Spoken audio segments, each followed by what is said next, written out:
They told me I didn't belong at their table, so I bought the restaurant.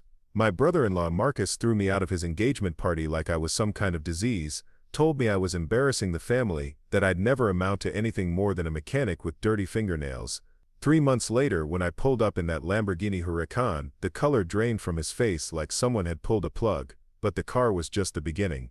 Before we jump back in, tell us where you're tuning in from, and if this story touches you, make sure you're subscribed because tomorrow, I've saved something extra special for you. The rain was coming down hard that Saturday evening in October when I pulled my beat-up Honda Civic into the circular driveway of the Grandview Country Club. The wipers squeaked against the windshield, and I had to turn the radio down because the speakers crackled every time the bass hit. I sat there for a moment, watching the valet attendants in their crisp uniforms helping guests out of BMWs and Mercedes, their umbrellas creating perfect little domes of protection against the storm. I looked down at my reflection in the side mirror. Clean-shaven, hair combed back with the good gel I'd bought specifically for tonight.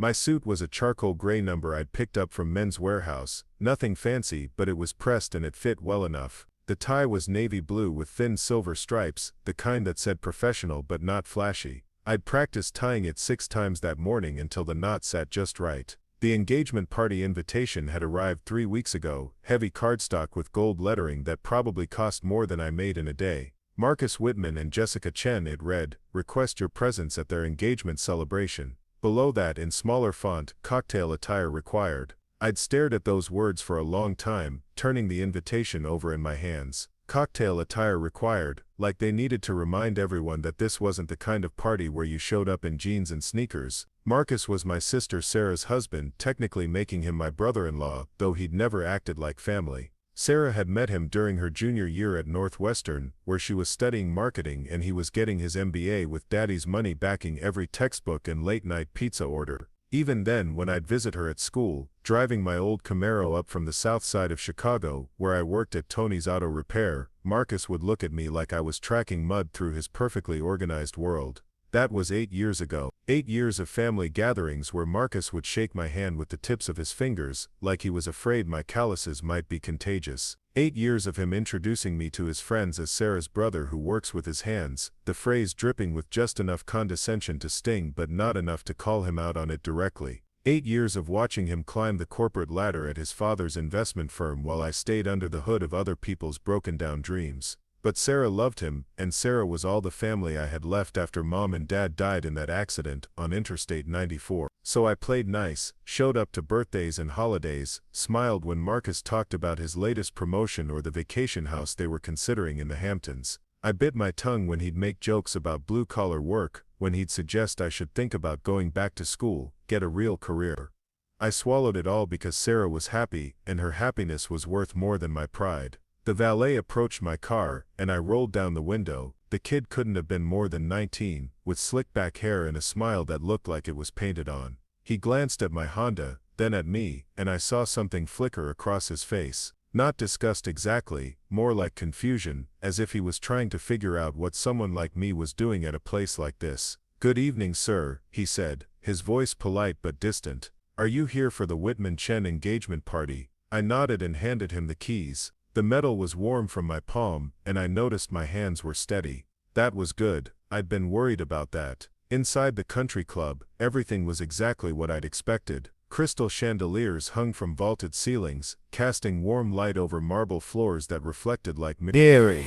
The walls were lined with oil paintings of men in hunting jackets and women in evening gowns, the kind of old-money aristocracy that Marcus liked to pretend he belonged to even though his grandfather had been a plumber in Queens. The main ballroom hummed with conversation and laughter, the sound of expensive shoes clicking against polished stone and ice clinking in crystal glasses. I stood in the doorway for a moment, taking it all in. Round tables draped in white linen were scattered throughout the room, each one topped with centerpieces of white roses and baby's breath that probably cost more than my rent. A string quartet played something classical in the corner, their instruments gleaming under the soft lighting. I spotted Sarah first. She was standing near the bar, radiant in a deep emerald dress that brought out her eyes. Her dark hair was swept up in an elegant chignon, and she wore the pearl earrings that had belonged to our mother.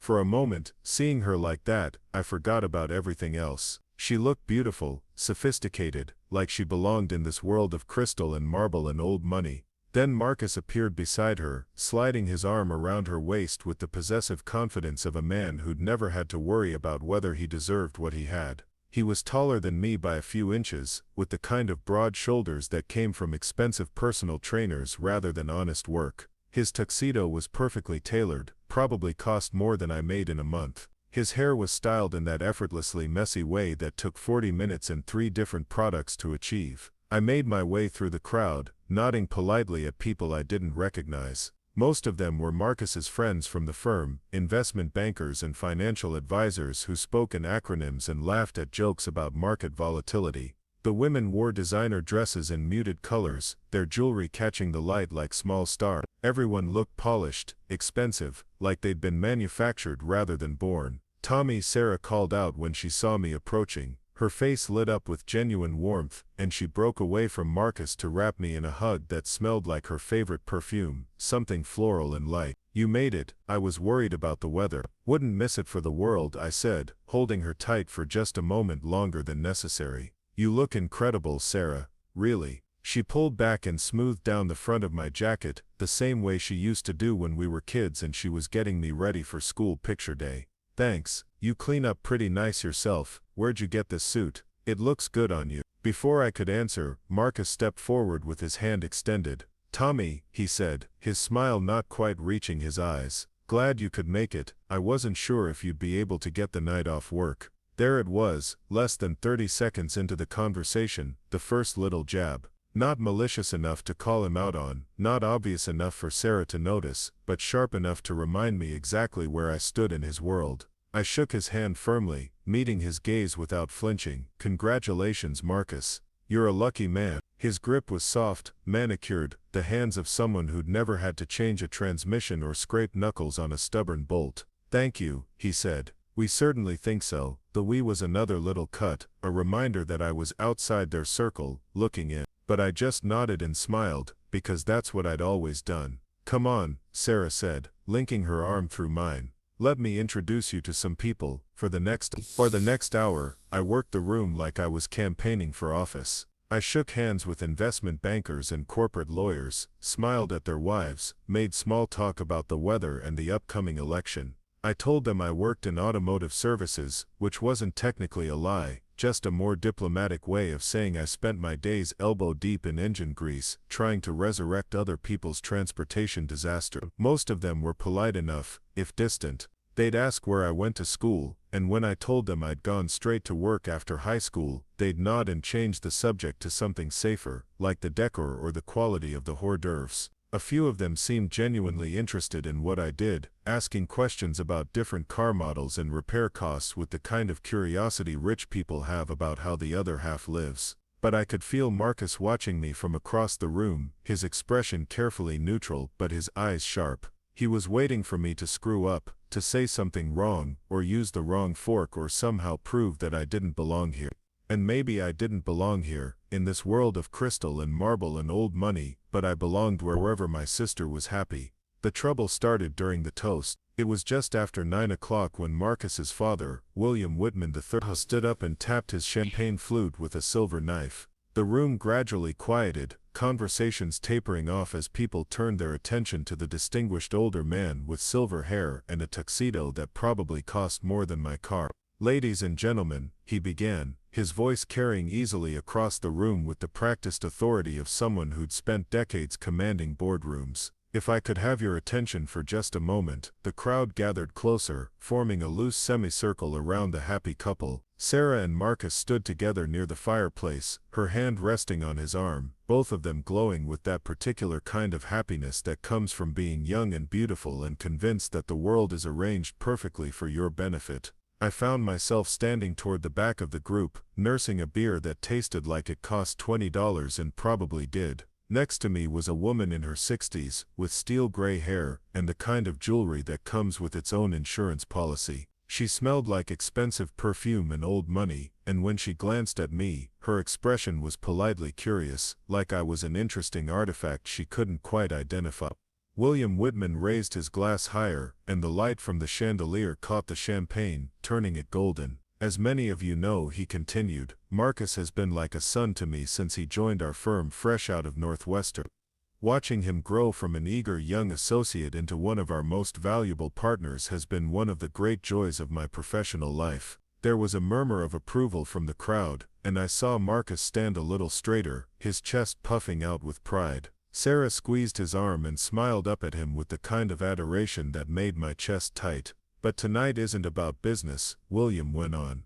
Tonight is about family, about the beautiful woman who captured my son's heart and made him whole. Jessica, you are everything we could have hoped for in a daughter-in-law. You're intelligent, accomplished, and you come from a family that understands the importance of tradition, of building something lasting. Wait, Jessica. I blinked and looked around the room, suddenly confused. Who was Jessica? The invitation had said Jessica Chen, but I'd assumed that was a mistake, that Marcus was marrying Sarah. But now, looking more carefully at the woman standing beside him, I realized my error.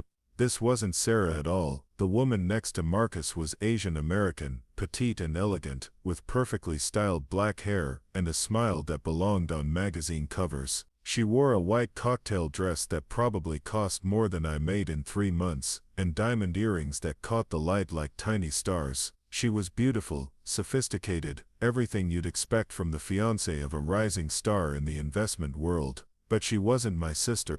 I looked around the room frantically, searching for Sarah's familiar face. There, near the front of the group, I spotted her.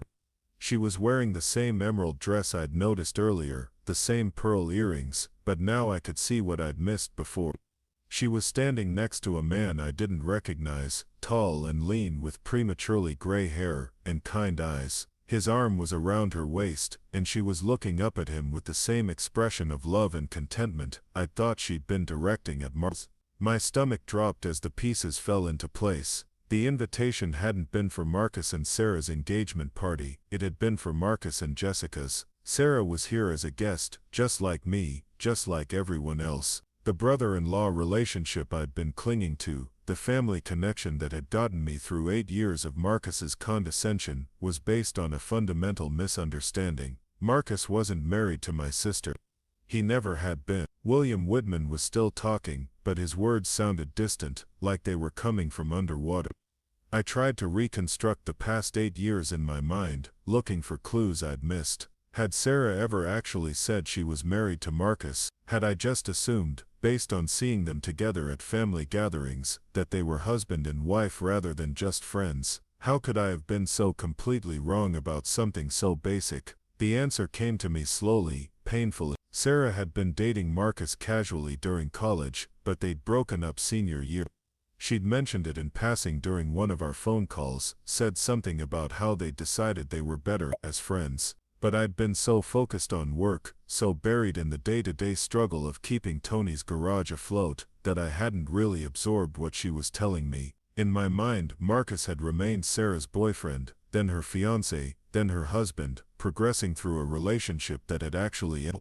And all this time, at every family gathering, every holiday dinner, every awkward social interaction, Marcus had known. He'd known I thought he was my brother-in-law, and he'd played along, probably finding it amusing that I was so eager to maintain a relationship with someone who considered me barely worth acknowledging. The humiliation hit me like a physical blow. 8 years of swallowing insults, 8 years of biting my tongue, 8 years of trying to be the good brother-in-law, to a man who thought I was pathetic enough to maintain a one-sided family relationship, based on a misunderstanding he was too entertained to correct. William Whitman finished his toast to scattered applause, and Marcus stepped forward to respond. His voice was smooth, confident, the practiced delivery of someone who'd grown up expecting people to hang on his every word. "Thank you, Dad," he began, and I flinched at the casual intimacy of it. "Thank you all for being here tonight to celebrate with Jessica and me. This is truly one of the happiest nights of my life." He paused, looking around the room with that easy smile that had always made me feel like I was missing some essential piece of information. As I look around this room, I see the faces of everyone who matters to us, family, friends, colleagues who've become like family. Preparing and narrating this story took us a lot of time, so if you are enjoying it, subscribe to our channel, it means a lot to us. Now back to the story. People who understand what it means to build something worthwhile, something lasting. His gaze swept across the crowd and landed on me for just a moment.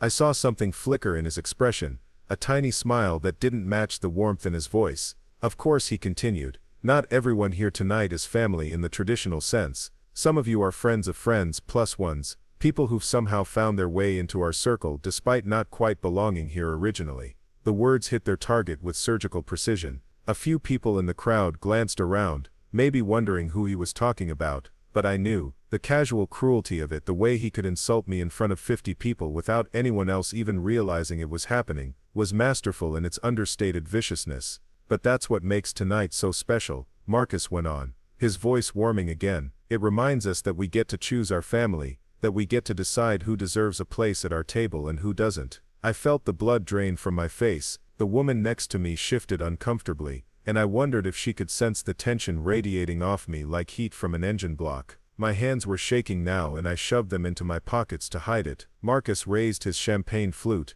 and the room followed suit. To Jessica, he said, to family, to knowing where you belong. The crowd echoed his toast, voices blending together in a chorus of congratulation and good cheer. Everyone drank, everyone smiled, everyone played their part in the perfect tableau of upper-class celebration, everyone except me. I stood there with my beer growing warm in my hands, watching Marcus accept congratulations and handshakes from people who probably didn't even remember my name. The taste in my mouth was bitter, metallic, like I'd been chewing on copper pennies. That's when Marcus made his move. He worked his way through the crowd, shaking hands and accepting congratulations, but I could see he was heading in my direction with the determined focus of a shark who'd scented blood. When he finally reached me, he was still wearing that easy smile but his eyes were cold. Tommy, he said, loud enough for the people around us to hear, I'm so glad you could make it tonight. Really adds to the atmosphere. There was that word again, atmosphere, like I was a decorative element, a bit of local color to make the evening more interesting for the real guests. Thanks for inviting me, I managed to say. It's a beautiful party. Well, Marcus said, his smile widening, we wanted to make sure everyone felt welcome, even people who might not be entirely comfortable in this kind of setting. The conversation around us had quieted slightly, not enough to be obvious, but enough that I could tell people were listening. The woman with the steel gray hair was pretending to examine the flower arrangements, but I could feel her attention focused on our exchange. I'm perfectly comfortable, I said, trying to keep my voice level. Are you? Marcus asked, tilting his head slightly. Because I have to say, Tommy, you seem a little out of place here. I mean, this crowd, this venue, it's not exactly your usual scene, is it? The words were casual, conversational, but they landed like punches. Around us, I could feel the subtle shift in attention, the way conversations paused just a beat too long, the way people's eyes darted in our direction before looking away again. I've been to plenty of nice places, I said, but even I could hear how defensive it sounded. Marcus nodded thoughtfully, like he was considering my words. Of course you have. I didn't mean to suggest otherwise. It's just that there's a difference between visiting nice places and actually belonging in them, isn't there? The steel-haired woman was no longer pretending to look at the flowers. She was watching our conversation with the undisguised fascination of someone witnessing a car accident in slow motion. A few other people had drifted closer, drawn by whatever instinct makes people gather around conflict like moths around a flame. What exactly are you trying to say, Marcus? I asked, and this time I didn't try to hide the edge in my voice. He held up his hands in mock surrender, that smile never wavering. Nothing at all, Tommy. I'm just making conversation, observing that you seem a little uncomfortable, that's all. Maybe a little overwhelmed by the whole thing. I'm not overwhelmed, I said. No? He looked around the room, taking in the crystal and marble and old money with an appreciative nod. Because this is quite a step up from Tony's auto repair, isn't it? All these successful people, all this elegance. It would be understandable if someone like you felt a little out of his depth. Someone like me. The phrase hung in the air between us like a challenge. Around us, the crowd had grown larger, drawn by whatever invisible current runs through social gatherings when conflict approaches the surface. They weren't openly staring, but I could feel their attention like pressure against my skin. I meet plenty of successful people at work, I said, trying to salvage something from the conversation. Doctors, lawyers, business owners. People bring me their cars because they trust my work. Marcus nodded again, That same thoughtful expression. Of course they do. You're very good at what you do, Tommy. Very good with your hands. It's honest work, blue-collar work. Nothing wrong with that at all. The condescension in his voice was so thick, you could have cut it with a knife. The praise that wasn't praise, the acknowledgement that was really dismissal, the way he made my work sound like something quaint and obsolete, like blacksmithing or candle making. But let's be honest, he continued, looking around the room again. This isn't really your world, is it? These people, they've built empires, created wealth, shaped markets, they've accomplished things that matter on a larger scale, and you fix cars. The simplicity of it, the brutal reduction of my life's work to 2 words, hit harder than any elaborate insult could have. Around us, I could hear the soft murmur of people pretending not to listen while hanging on every word. There's nothing wrong with fixing cars, I said, but my voice sounded small even to me. Of course there isn't, Marcus agreed quickly. It's necessary work, essential even. But it's not the same as what these people do, is it? It's not the same as building something that lasts, something that creates real value. He gestured around the room at his guests, his friends, his chosen family of investment bankers and corporate lawyers, and people whose work apparently mattered on a larger scale than mine. I mean, look around, Tommy. Look at what real success looks like. Look at what it means to actually make something of yourself. And that's when something inside me finally snapped. Not the explosive kind of snap that leads to thrown punches and security guards. The quiet kind. The kind that sounds like a rubber band breaking in an empty room. The kind that tells you something fundamental has shifted and can never be put back the way it was. You're right, I said,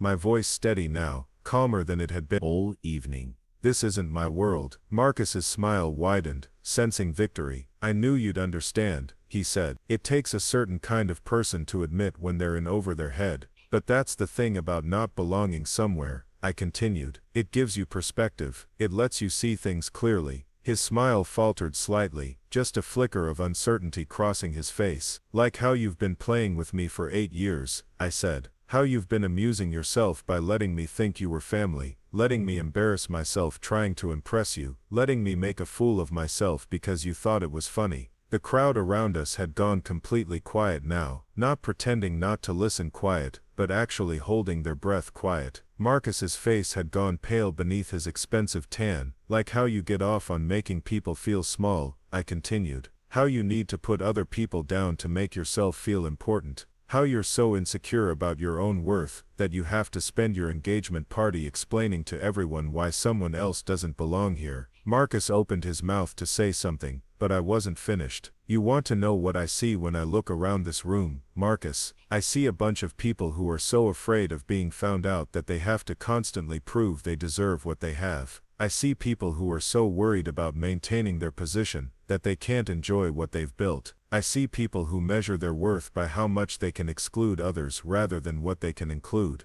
The words were coming from somewhere deep inside me, a place I hadn't known existed until this moment. 8 years of swallowed insults, 8 years of bitten tongues, 8 years of playing small to make other people feel big, all of it pouring out in a steady stream of truth. And you know what the saddest part is? I fix things for a living. I take broken machines and make them whole again. But you, Marcus, you break things for a living. You break people down. You break their confidence, you break their sense of belonging, all so you can feel superior for a few minutes. Marcus had found his voice again, but it came out thin and strained. Tommy, I think you're making a scene. You're damn right I'm making a scene, I said, and for the first time all evening, I smiled. Because someone needs to call this what it is. Someone needs to point out that the emperor isn't wearing any clothes. I looked around the room at the faces watching us, some horrified, some fascinated, some trying to pretend they weren't there at all. You want to know what real success looks like? I asked, my voice carrying now, projecting to the back of the crowd.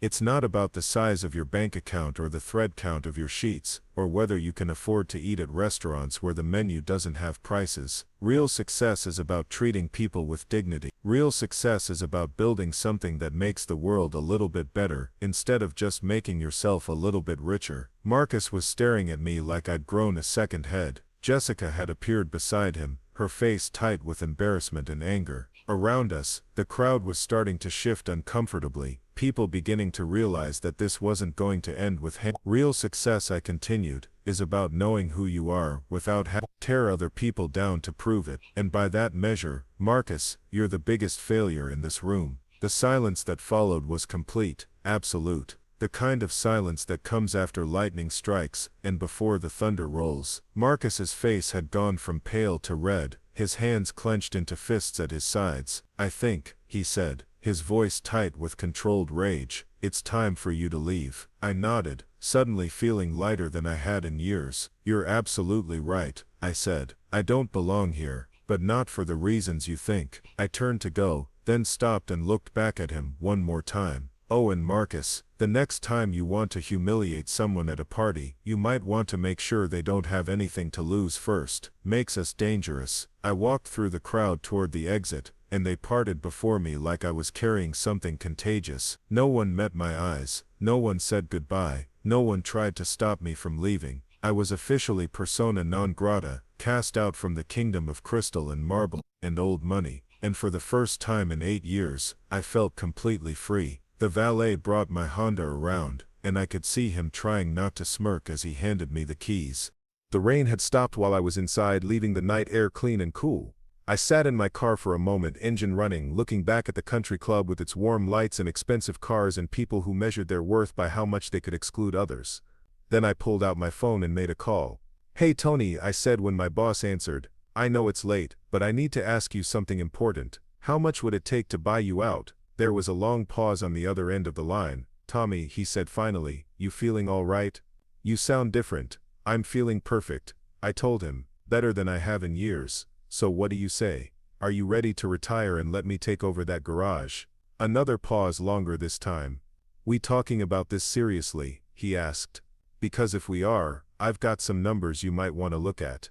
"I'm dead serious, Tony. Email me everything. I want to see it all." I hung up and sat there for another moment, feeling the weight of possibility settling over me like a comfortable jacket. Then I put the Honda in gear and drove home through the empty streets of Chicago, already making plans for the empire I was going to build. The numbers on Tony's computer screen glowed like promises in the dim light of his cluttered office. $350,000. That's what it would take to buy him out completely. Lock, stock and barrel, the garage, the equipment, the customer list, the reputation built over 37 years of honest work and fair dealing. It seemed impossible and inevitable at the same time, like staring at the summit of a mountain you'd never thought about climbing but suddenly knew you had to conquer. I'd driven straight from the country club to Tony's place, my suit still crisp but my worldview fundamentally altered. The old Italian man had taken one look at my face and known something had changed. He'd made coffee without asking, the thick black kind that could wake the dead, and we'd sat in his kitchen while he pulled out ledgers and tax returns and bank statements that told the story of a business built one satisfied customer at a time. Tony Marcelli had opened Marcelli's Auto Repair in 1987, the year I was born. He'd started with nothing but a rented bay and a toolbox inherited from his father, who'd learned his trade in the old country before bringing his family to America with dreams bigger than his wallet. Tony had told me this story 100 times over the years, usually when he was training me on some piece of equipment or explaining why we did things a certain way. Quality first, he'd always said. Reputation is everything. Treat people right, and they'll remember you when they need you.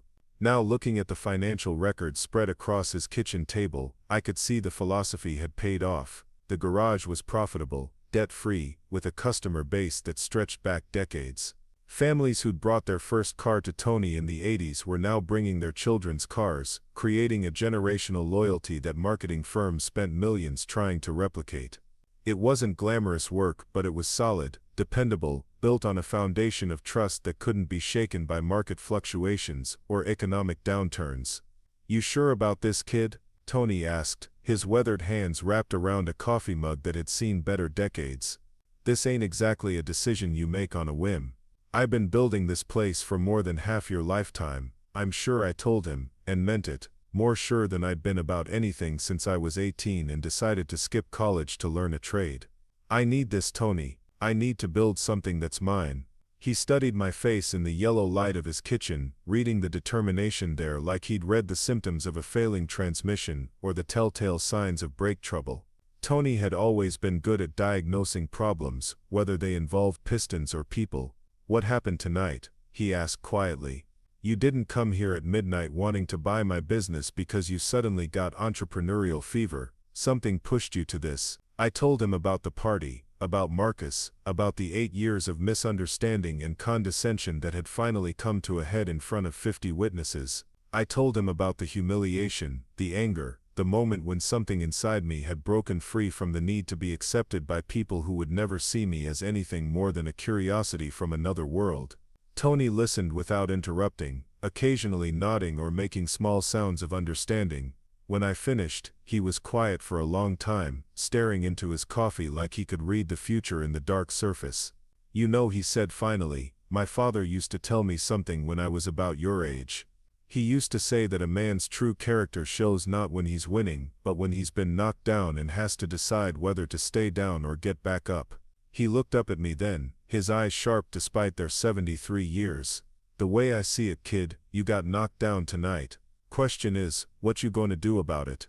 You gonna spend the rest of your life nursing that wound, feeling sorry for yourself, letting that bastard live rent-free in your head? Or you gonna get up, dust yourself off, and build something so impressive that people like him don't matter anymore? I thought about Marcus's smug face, his casual cruelty, the way he'd made my work sound small and insignificant. I thought about the steel-haired woman watching our confrontation like it was dinner theater, the crowd of investment bankers and lawyers who judged me without knowing anything about me except that I worked with my hands. I'm going to build something, I said, something they can't ignore. Tony smiled then, the first real smile I'd seen from him all evening. Good, he said. Good, but you understand what you're taking on here. This ain't just about buying a business. This is about carrying on something that matters, something that's part of this community. My customers, they trust the name on the door. They trust that when they bring their car here, it's gonna be fixed right the first time, at a fair price, by someone who cares about their work. I understand, I said. Do you? He leaned forward, his expression serious, because it's easy to get caught up in dreams of making it big, showing up the people who look down on you. But that's not what this is about. This is about service. This is about being the kind of man who keeps his word, who stands behind his work, who builds relationships that last longer than quarterly profit reports. I felt the weight of his words, the responsibility he was talking about passing to me. It wasn't just about buying a garage, it was about inheriting a legacy, becoming the keeper of something that had been built with decades of honest work and careful attention to detail. I won't let you down, I promised. He reached across the table and gripped my hand with fingers that were strong despite their age, calloused from years of honest work. I know you won't, kid. You got the heart for this. You always have. Question is, you got the vision to make it something bigger than it's ever been. That night, I couldn't sleep. I lay in my narrow bed in the studio apartment I rented above the barbershop on Halsted Street, staring at the ceiling and running numbers in my head. $350,000. It might as well have been $3 million. My savings account had maybe $12,000 in it, accumulated over years of careful spending and occasional overtime. Even with perfect credit, which I didn't have, no bank was going to loan me that kind of money to buy a small auto repair shop. But lying there in the dark, listening to the occasional car pass on the street below, I started thinking beyond the immediate problem.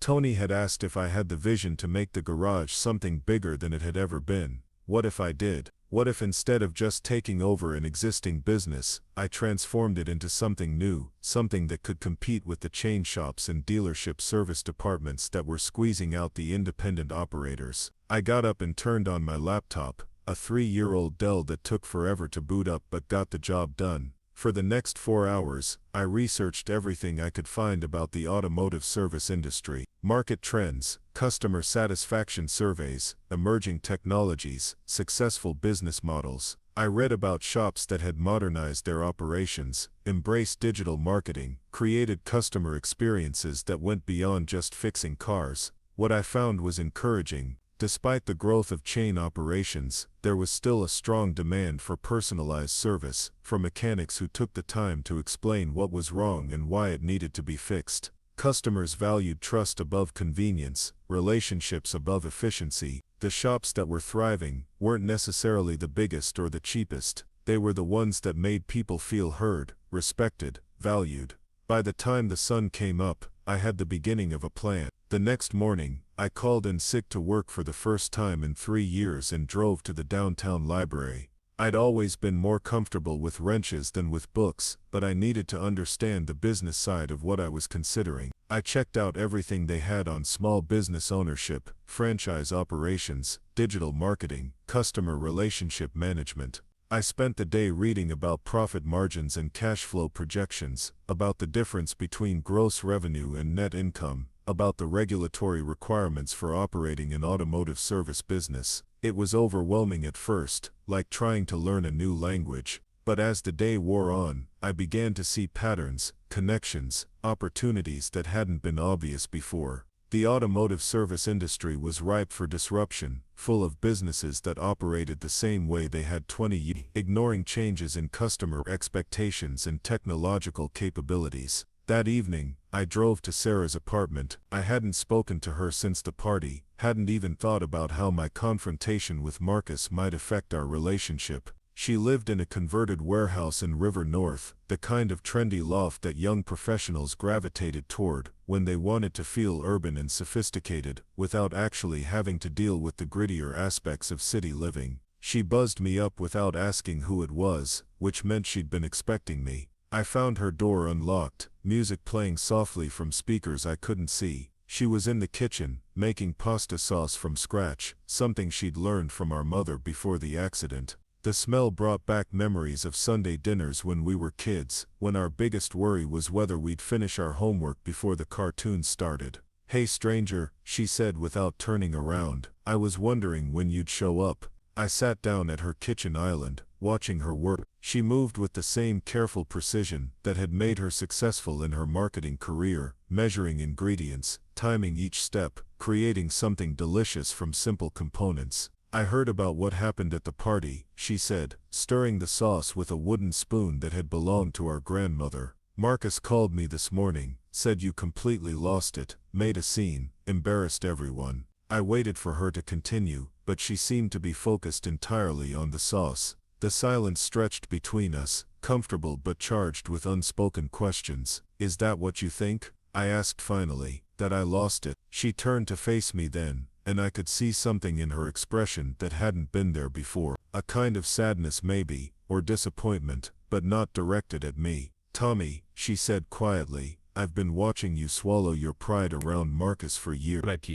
I've seen you bite your tongue when he made his little jokes, seen you try so hard to be accepted by someone who was never going to respect you. Last night, for the first time in as long as I can remember, you stood up for yourself." She turned back to the stove, adjusted the heat under the sauce. "The only thing that surprises me is that it took you this long." We ate dinner mostly in silence, both of us lost in our own thoughts. The pasta was perfect, the sauce rich with herbs and slow-cooked flavor. It tasted like comfort, like family, like the foundation of trust that had sustained us through everything life had thrown our way. After we'd cleared the dishes, Sarah opened a bottle of wine, and we sat on her couch, looking out at the city lights, through the floor-to-ceiling windows that had sold her on the apartment. Chicago spread out below us, millions of people pursuing their own dreams, fighting their own battles, building their own versions of success. "I'm thinking about buying Tony's garage," I told her. She didn't seem surprised. "Makes sense," she said.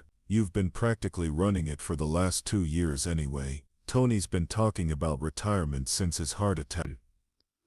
"It's more than that," I said. "I want to build something bigger, something that competes with the chains, but better, more personal." She curled her legs under herself, studying my face in the soft light from the city below. "Tell me more." For the next hour, I laid out my vision, not just an auto repair shop, but a comprehensive automotive service center that treated customers like partners rather than problems.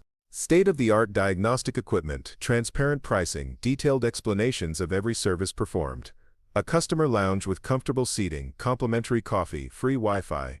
Pickup and delivery service for busy professionals who couldn't afford to spend their day waiting for an oil change. But the real innovation would be in the customer experience. Every service would come with a detailed report, photos of the work performed, recommendations for future maintenance based on the vehicle's age and condition. Customers would have access to an online portal where they could track their vehicle's service history, schedule appointments, even get text updates on repair progress. It sounds expensive, Sarah said when I finished. It would be, I admitted, but it would also be profitable. Premium service commands premium pricing, and once we built a reputation for excellence, word of mouth would do most of our marketing for us. She was quiet for a moment, swirling wine in her glass. How much are we talking about? She asked. $350 to buy Tony out, I said. Probably another $100 for initial renovations and equipment upgrades. Maybe $50 more for marketing and working capital until we're profitable. $500,000, she said. Where are you planning to get $500,000? That was the question I'd been avoiding all day, the reality that stood between my vision and its implementation. I had $12,000 in savings, maybe another $5,000 in equity in my ancient Camaro if I sold it. Even with an SBA loan, I'd need to come up with at least 20% down, plus demonstrate the cash flow to service the debt. I don't know yet, I said, but I'll figure it out. Sarah was quiet for a long time, staring out at the city lights. Finally, she turned to me with an expression I couldn't quite read. What if I told you I could help? She said. I blinked. Help how? She got up and walked to her desk, returned with a folder thick with papers, bank statements, investment accounts, retirement funds, numbers that made my head spin. I've been saving since I got out of college, she said, living below my means, investing in index funds, maxing out my 401k. I've got almost $400,000 in liquid assets. I stared at the numbers, trying to process what she was telling me. My little sister, the marketing coordinator who drove a 5-year-old Honda and lived in a rental apartment, had nearly enough money to fund my entire business plan. Sarah, I said, I can't take your retirement money. You're not taking it, she said. I'm investing it. Becoming your partner. She sat back down next to me, her expression serious but excited. I've been thinking about making a career change anyway, she said. Marketing for automotive services is actually a growth area. Shops are finally realizing they need professional help to compete with the chains. What if we did this together? You handle the technical side, I handle the business development and customer relations. The idea was both thrilling and terrifying. Going into business was risky enough on my own. Bringing my sister into it added layers of complexity I hadn't considered. What if we failed? What if the partnership damaged our relationship? What if I lost her money and ruined her financial future? But as I looked at her face, saw the excitement there, the belief in what we could build together, I realized she wasn't offering out of pity or family obligation. She saw the same opportunity I saw, understood the potential in a way that someone outside the industry never could. You really think this could work? I asked. I think it could be amazing, she said. I think we could build something that changes how people think about automotive service. Something that proves you don't have to choose between quality and convenience, between personal attention and professional efficiency. We spent the rest of the evening sketching out a business plan, dividing responsibilities, talking through the challenges we'd face, and how we might overcome them. Sarah's marketing experience complemented my technical knowledge in ways I hadn't expected. She understood customer psychology, knew how to build brand loyalty, had connections in the business community that could help us establish credibility. By the time I left her apartment, we had the framework for something that felt less like a fantasy and more like an actual plan. Sarah would provide the capital and handle marketing and customer relations. I would manage the technical operations and oversee the transition from Tony's traditional approach to our more comprehensive service model. We'd incorporate as equal partners, sharing both the risks and the rewards of what we were building. The next morning, I met with Tony again. This time, I brought Sarah and a rough business plan that outlined our vision for transforming his garage into something unprecedented in our market. Tony listened carefully as I explained our concept, asking detailed questions about implementation, timing, and financial projections. When I finished, he leaned back in his chair and was quiet for a long time. I could see him thinking through the implications, weighing the benefits of selling to someone who would preserve his legacy against the uncertainty of such a dramatic transformation. You know, he said finally, I've been thinking about this place a lot lately, about what it means, what it's gonna be when I'm gone. I could sell to one of those chain operations, probably get more money for it, but they'd gut it, turn it into just another franchise location where nobody knows your name and nobody cares about your car except as a source of revenue. He looked around the cluttered office, at the photos on the wall showing 37 years of satisfied customers, community involvement, the gradual evolution of a business built on handshakes and honest dealing. What you're talking about, he continued, it's different. It's taking what we've built here and making it better, stronger, ready for the next generation. It's honoring the past while embracing the future. He turned to Sarah, who'd been quietly taking notes throughout our conversation. You understand what you're getting into, young lady? This ain't some boutique business where you can afford to make mistakes. People depend on their cars, they trust us with their transportation, their safety, their hard-earned money. That's a responsibility you can't take lightly. Sarah met his gaze directly. Mr. Marcelli, she said, I've spent the last 5 years helping businesses build customer relationships. I understand that trust is earned one interaction at a time, and that it can be destroyed by a single bad experience. Tommy and I aren't interested in getting rich quick.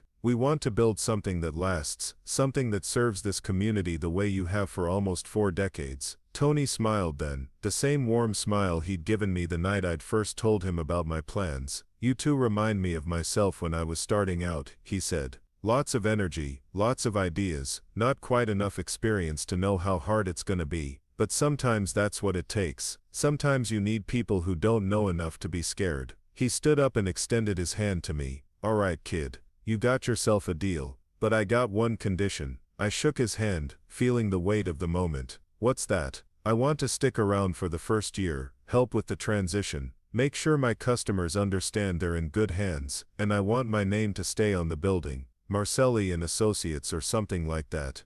This place has been my life's work, and I want people to remember that it was built with pride and integrity. Of course, I said, we wouldn't have it any other way. The paperwork took 3 weeks to finalize. Lawyers, accountants, inspectors, a parade of professionals who needed to examine every aspect of the business before it could officially change hands. Sarah handled most of the administrative details while I continued working, learning as much as I could from Tony before he stepped back from day-to-day operations. During those 3 weeks, I started implementing small changes that would lay the groundwork for our larger transformation. I upgraded our computer system, replacing Tony's handwritten service tickets with a digital management platform that could track customer history, inventory levels, and financial performance in real time. I negotiated better terms with our parts suppliers, leveraging our purchase volume to secure discounts that had never been available to us before. Most importantly, I started talking to our customers about our plans, not selling them on grand visions or revolutionary changes, but simply explaining that we were committed to providing even better service than they'd come to expect. I asked for their feedback, their suggestions, their insights into what would make their experience more convenient and satisfying. What I discovered was encouraging.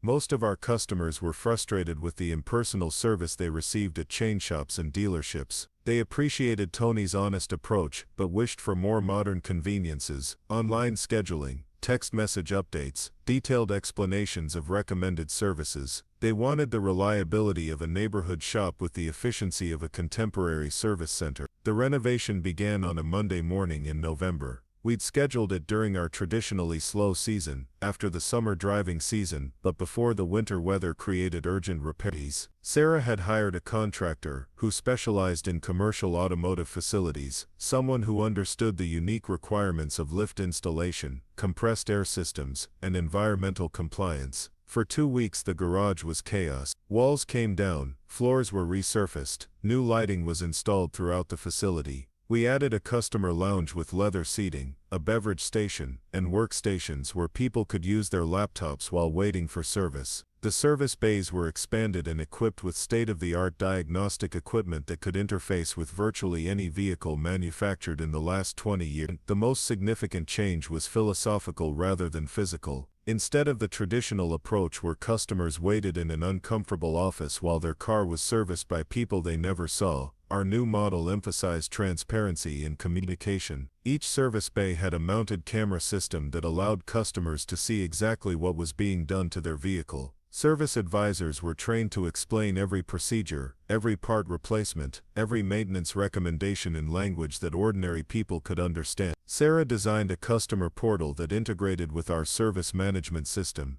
Customers could schedule appointments online, receive text messages when their vehicle was ready, access their complete service history, and even view photos of work performed on their car. It was like having a medical record for your vehicle, a comprehensive document that tracked its health over time. The grand reopening was scheduled for the first Saturday in December. Sarah had planned it like a marketing professional, sending personalized invitations to every customer in our database, placing ads in local newspapers, even arranging for a radio remote broadcast from the shop. Tony would cut the ribbon, officially passing the torch to the next generation, while affirming his confidence in our ability to carry on his legacy. But 3 days before the reopening, something happened that changed everything. I was working late, putting the finishing touches on our diagnostic equipment and making sure every system was ready for the weekend rush. It was after 9 o'clock, the streets outside quiet, except for the occasional car passing under the streetlights. I was tired but satisfied, proud of what we'd accomplished in such a short time.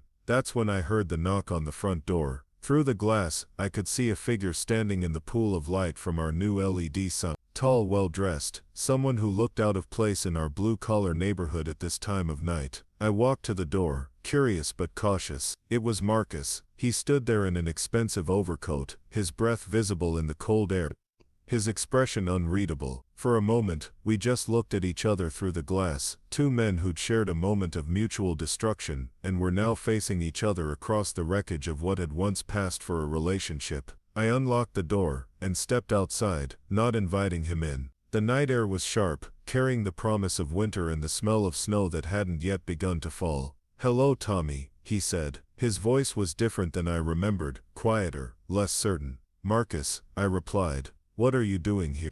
He looked past me at the renovated shop, taking in the new signage, the modern lighting, the professional appearance that transformed what had been a neighborhood garage into something that looked like it could compete with any service center in the city. "Impressive," he said. "I heard you bought this place, heard you're expanding, modernizing. Word travels fast," I said. He nodded, still looking at the building rather than at me. "I wanted to apologize," he said suddenly, "for what happened at the party. For the way I treated you over the years. It wasn't right." The admission hung in the cold air between us. I waited for him to continue, but he seemed to be struggling with something, fighting an internal battle I couldn't see. "The truth is," he said finally, "I was jealous of you. All those years I was jealous of someone I thought was beneath me." How's that for ironic? I didn't respond, didn't know how to respond. This wasn't the Marcus I'd known for 8 years. The confident investment banker who'd never shown a moment's doubt about his place in the world. "You want to know what real success looks like," he continued, and I recognized the words from my speech at the party. "I've been thinking about that a lot lately. About what you said, about building something that makes the world better instead of just making yourself richer." He finally looked at me directly, and I could see something I'd never seen before in his eyes. Uncertainty. Vulnerability. The kind of doubt that comes from realizing you've built your life on a foundation that might not be as solid as you thought. "I've spent the last month watching what you've done here," he said. "Watching you take this place and transform it into something bigger than it was. And I realized that's something I've never done. I've never built anything. I've just moved money around, taken percentages, created wealth for people who already had more than they needed." The wind picked up and I pulled my jacket tighter around myself. "Why are you telling me this?" I asked. "Because I want to invest," he said. "I want to be part of what you're building here." The request was so unexpected that I thought I'd misunderstood him. "You want to what?" "I want to invest in your business," he repeated. "I've got capital, connections, business experience. And you've got something I've never had. You've got a vision for creating something that actually matters." I stared at him, trying to process what he was saying. The man who'd humiliated me in front of 50 people, who'd spent years making me feel small and insignificant, was standing in front of my garage asking to be my partner. "Marcus," I said slowly. "I appreciate the apology. I really do. But after everything that's happened, I don't think we'd make good business partners." He nodded, as if he'd expected that response. "I understand," he said. "But would you at least think about it? I know I don't deserve a second chance. But maybe this could be a way for both of us to build something better than we could alone." He reached into his coat and pulled out a business card. "My personal number is on the back," he said. "If you change your mind, or if you ever need anything, call me." He turned to go, then stopped and looked back. "For what it's worth, Tommy, I think what you're doing here is remarkable, and I think you're going to be more successful than any of us ever imagined." I watched him walk to his car, a black Audi, that probably cost more than most people made in a year. As he drove away, I stood there in the cold holding his business card, trying to understand what had just happened. The conversation had changed something fundamental about how I saw Marcus, how I understood the dynamic between us. He wasn't the confident predator I'd imagined him to be. He was just another person struggling to find meaning in his work, to build something that would outlast his own ambition. His cruelty had come from insecurity rather than strength, from fear rather than confidence.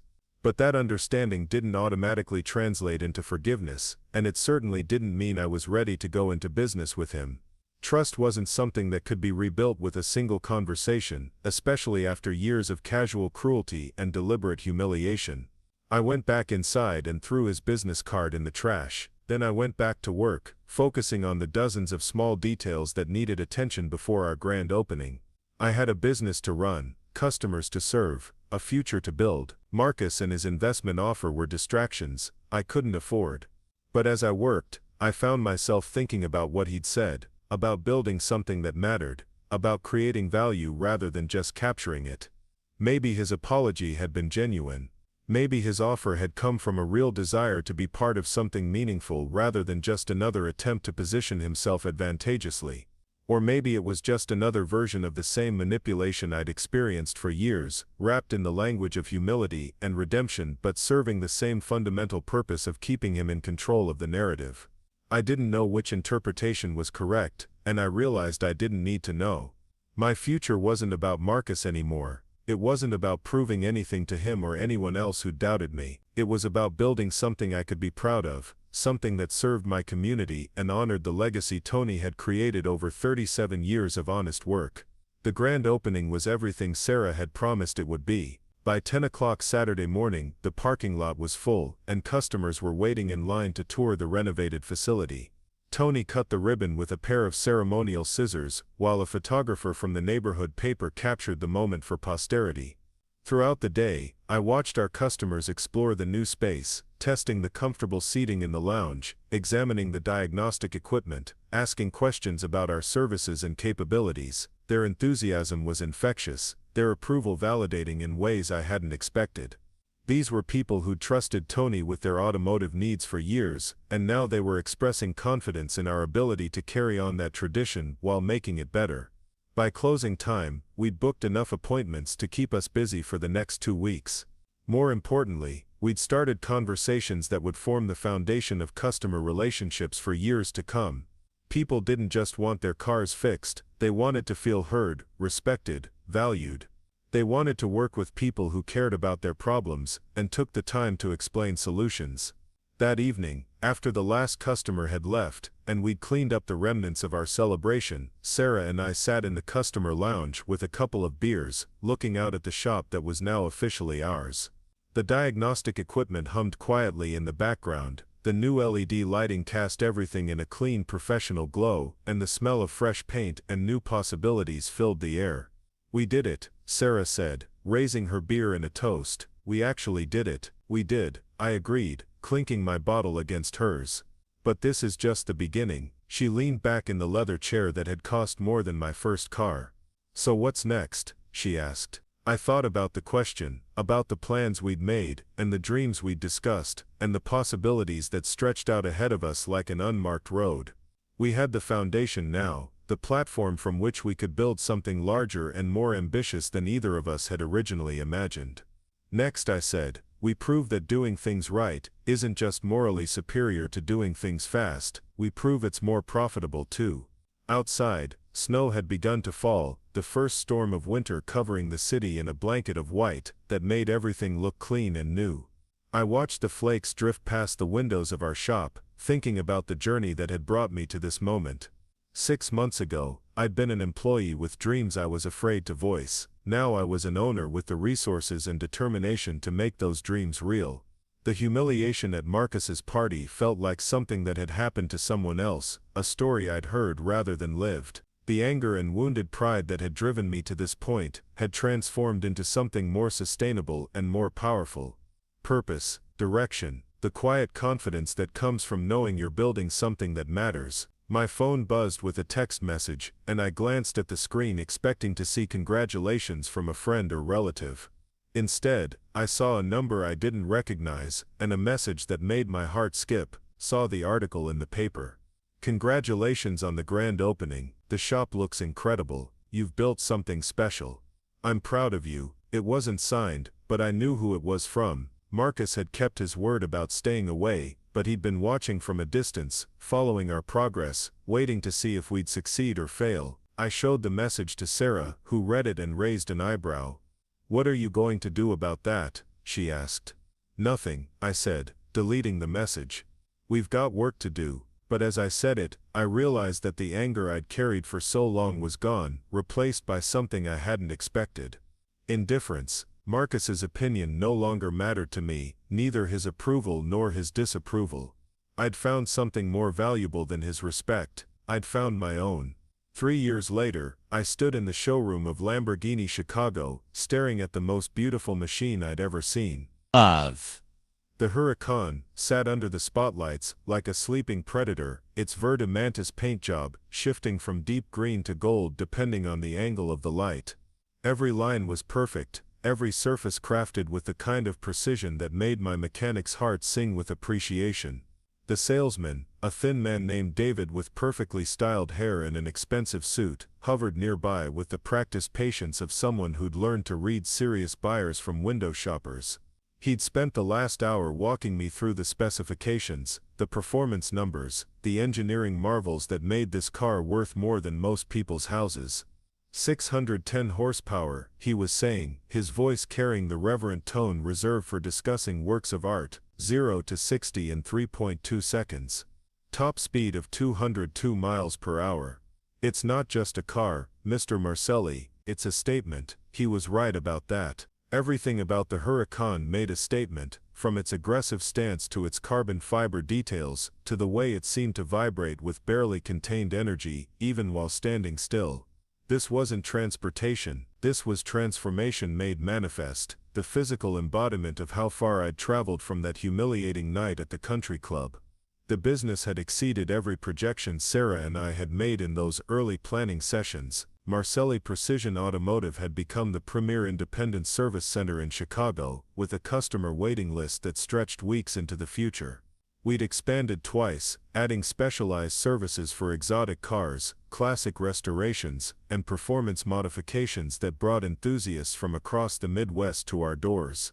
The transformation hadn't been easy. There were months when we barely broke even, when unexpected equipment failures or difficult customers threatened to derail everything we'd built. But we'd persevered, learning from every setback, adapting to every challenge, constantly refining our approach until we'd created something that competitors struggled to match. Our success had attracted attention from industry publications, automotive forums, even a few reality television producers who wanted to document the story of a neighborhood garage that had revolutionized the customer experience. Sarah handled most of the media requests, understanding better than I did how to leverage recognition into business growth without losing the personal touch that made us special. But the real measure of our success wasn't in the articles, or the awards, or the steadily growing bank account. It was in the relationships we'd built, the trust we'd earned, the way customers talked about their experience with genuine enthusiasm. We'd proven that treating people with respect and transparency wasn't just the right thing to do, it was profitable. "I'll take it," I told David, pulling out my phone to arrange the wire transfer. The full purchase price, no financing needed. His professional composure slipped slightly, replaced by the kind of excitement that comes from closing a deal that would cover his commission for the next 3 months. "Excellent choice, Mr. Marcelli. When would you like to take delivery?" "Today," I said. "I have somewhere I need to be." 2 hours later, I was behind the wheel of the Lamborghini, feeling the V10 engine rumble to life with a sound that seemed to come from somewhere deeper than machinery. The interior was a cocoon of leather and carbon fiber, every control positioned exactly where instinct suggested it should be. This was engineering at its finest, form and function unified in service of pure performance.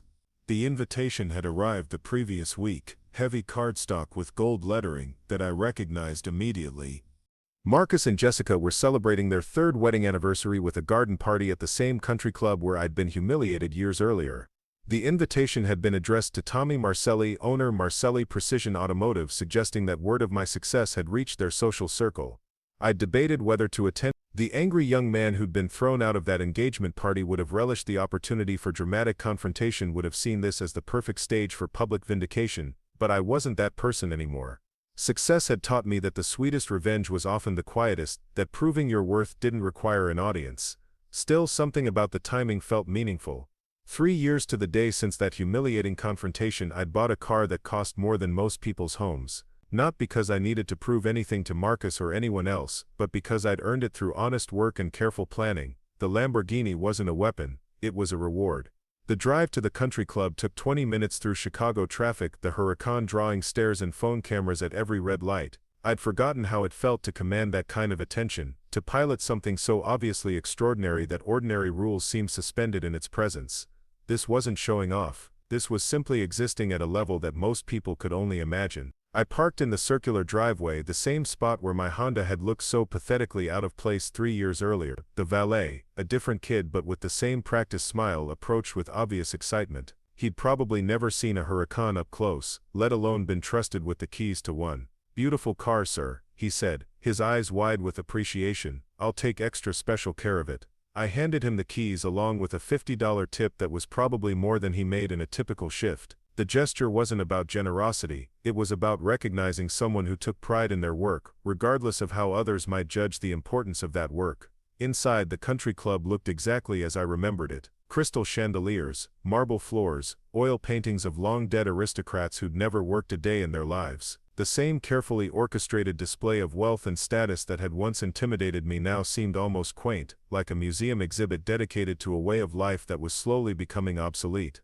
The garden party was in full swing on the terrace overlooking the golf course. The same crowd of investment bankers and corporate lawyers, their wives in designer dresses, everyone playing their assigned roles in the theater of upper-class social life. Nothing had changed except my perspective. I spotted Marcus immediately. He stood near the bar with Jessica, both of them laughing at something their companion had said. 3 years had been kind to him. His hair was still perfectly styled, his posture still radiating the confidence of someone who'd never doubted his place in the world. But there was something different in his expression, a subtle tension around his eyes that suggested not everything was as perfect as it appeared. Sarah appeared at my elbow, resplendent in a navy blue cocktail dress that perfectly complemented her success as a marketing executive. She'd received her own invitation, her business having grown to the point where she now counted several members of Marcus's social circle among her clients. "Nice entrance," she murmured, nodding toward the driveway where the Lamborghini sat gleaming under the late afternoon sun. "Very subtle." I shrugged. "I needed transportation, might as well be comfortable." She laughed, the kind of laugh that comes from shared success and mutual respect, the kind of laugh we'd never been able to share when we were both struggling to find our places in the world. "Come on," she said, linking her arm through mine. "Let's make the rounds. I want people to see what we've accomplished." For the next hour we worked the crowd like the successful professionals we'd become. I shook hands with investment bankers who asked detailed questions about exotic car maintenance, chatted with corporate lawyers who were considering classic car investments, exchanged business cards with entrepreneurs who understood the value of premium service.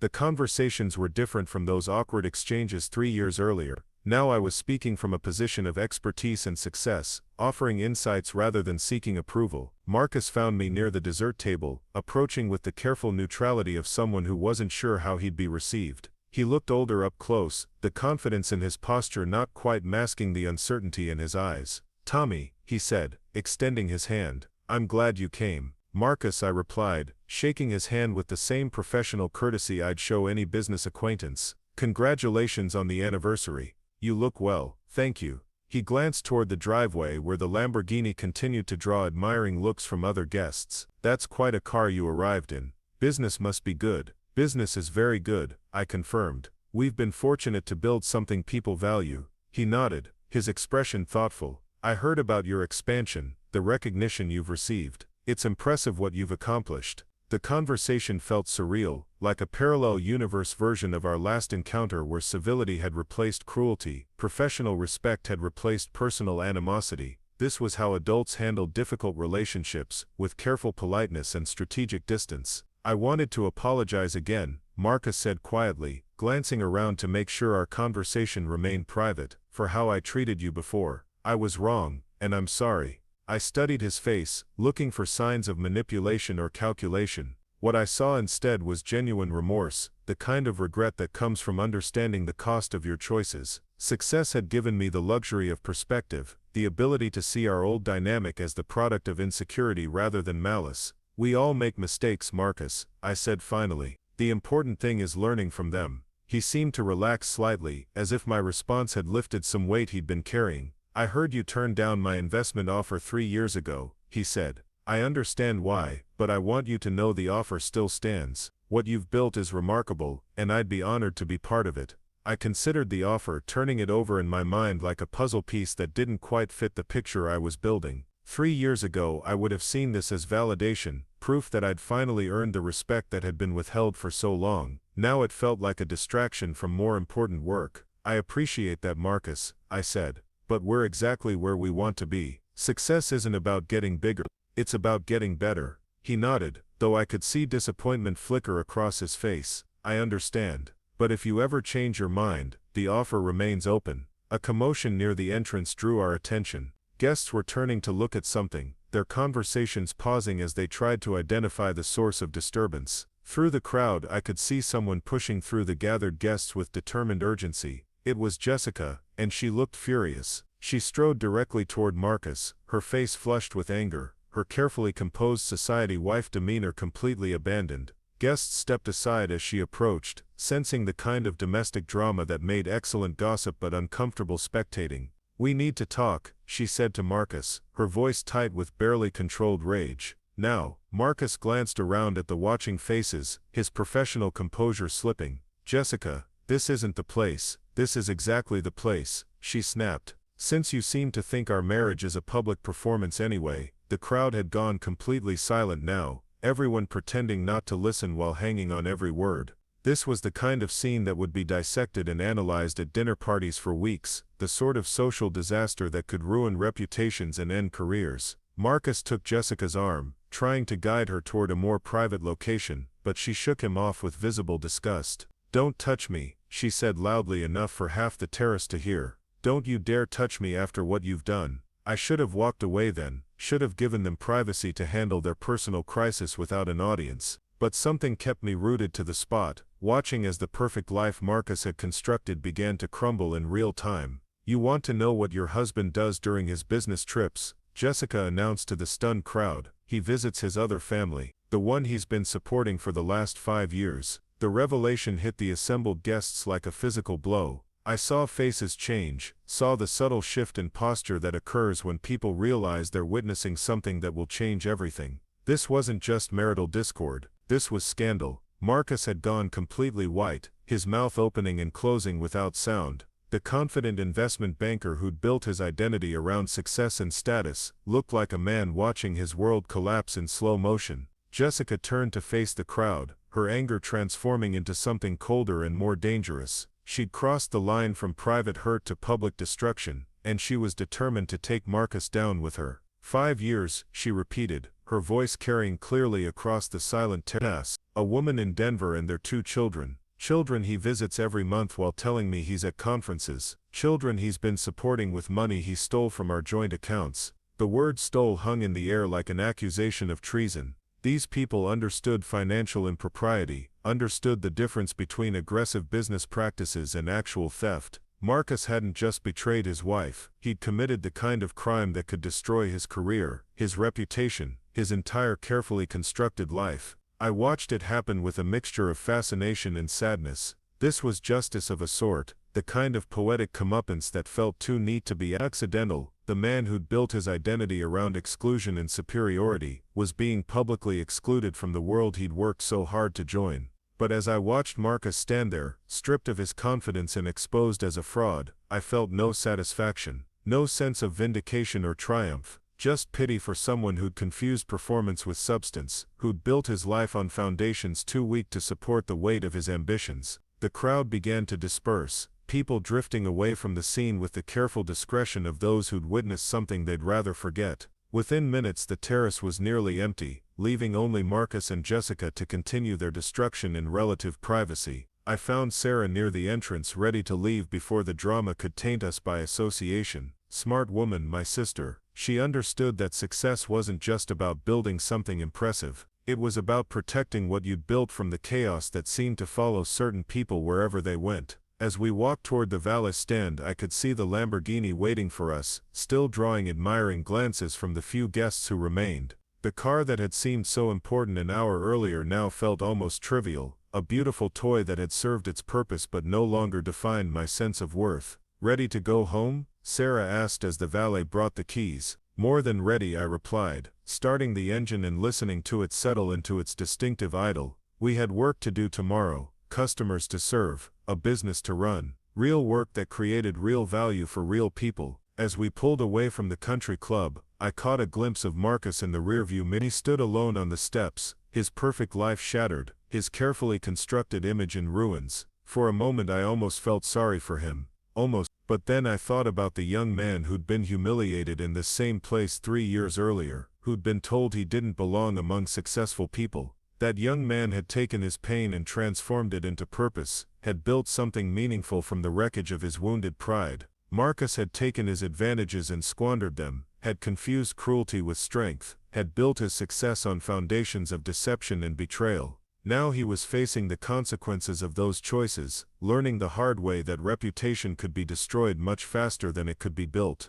The Lamborghini purred through the Chicago streets as we headed home, its engine note a perfect soundtrack to success earned rather than inherited. Tomorrow I'd park it next to my work truck, another tool in the arsenal of a businessman who understood that true wealth wasn't measured in dollars or possessions, but in the respect of people whose opinions actually mattered. The kid who'd been thrown out of that party was gone, replaced by a man who knew exactly where he belonged and why he deserved to be there. And that, I thought as the city lights flashed past, was the sweetest revenge of all. Up next, you've got 2 more standout stories right on your screen. If this one hit the mark, you won't want to pass these up. Just click and check them out.